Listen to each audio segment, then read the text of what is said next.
about 2:30 on the morning of Wednesday, I think, the 15th of August.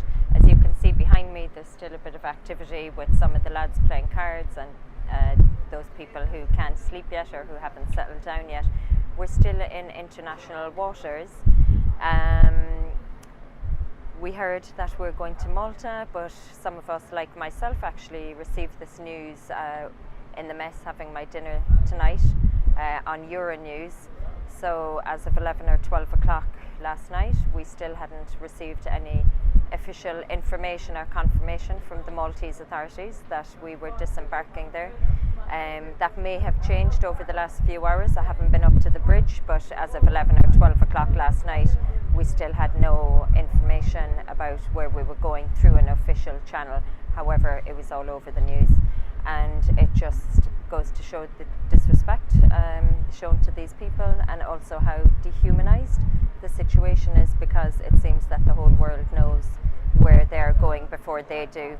Because we've had no official information shared with us by the Maltese authorities, we haven't actually been able to inform them that we have a port of safety and that we're disembarking in Malta, because we don't know this for a fact yet. So even for myself personally, I'm trying to decide whether to plough on and work through the night to prepare all the paperwork for disembarkation tomorrow, or whether in fact I have some extra time and I can actually go to sleep for a few hours and get up at the crack of dawn and complete the paperwork. So with this lack of news and official information, I think I'll just have to plough on. I don't mind, I'm here to work, but like I said, it's very difficult for us having some information through different channels, seeing it on the news, seeing it on the internet that we were disembarking in Malta, and not being able to share that information with the 141 people that are on board, whose dignity and safety is at stake, because we have yet to hear from the Maltese authorities. But let's see how the day tomorrow goes, and hopefully we'll have some concrete official information, and that we'll be able to share some good news with them. And I think they're all pretty happy and settled there now at the moment. A lot of people are sleeping, thankfully, because they need all the rest they can get. The day of disembarkation, it's not an easy day for them either. It's a long day where they're processed, registered. UNHCR will be there if we're disembarking in Malta, and they try and speak to everybody as well. So tomorrow will be a tiring day for them. Me myself, I had quite a heavy day today.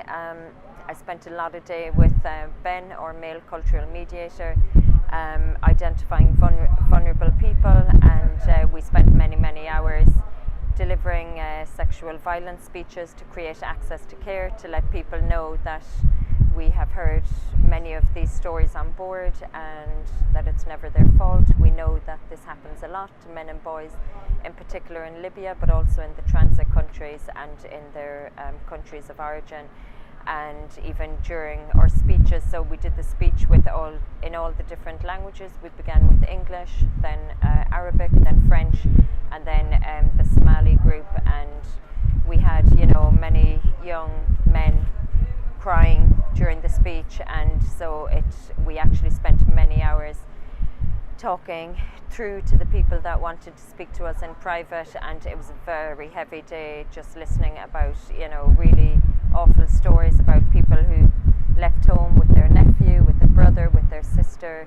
I spoke to one young man whose sister was killed 10 days ago. She was raped and murdered. She was shot dead in front of him.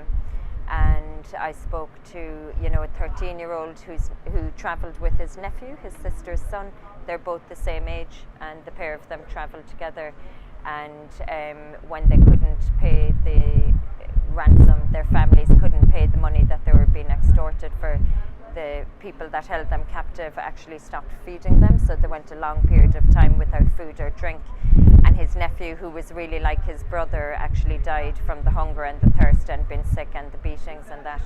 So it's been a really heavy day listening to all of these stories. But look, we'll be relieved really tomorrow if we are indeed disembarking in Malta, and it will be really good if we can share some good news with these people in the morning. They've had an extended stay at sea, whereas really they should have been disembarked in the closest port of safety 2 days ago.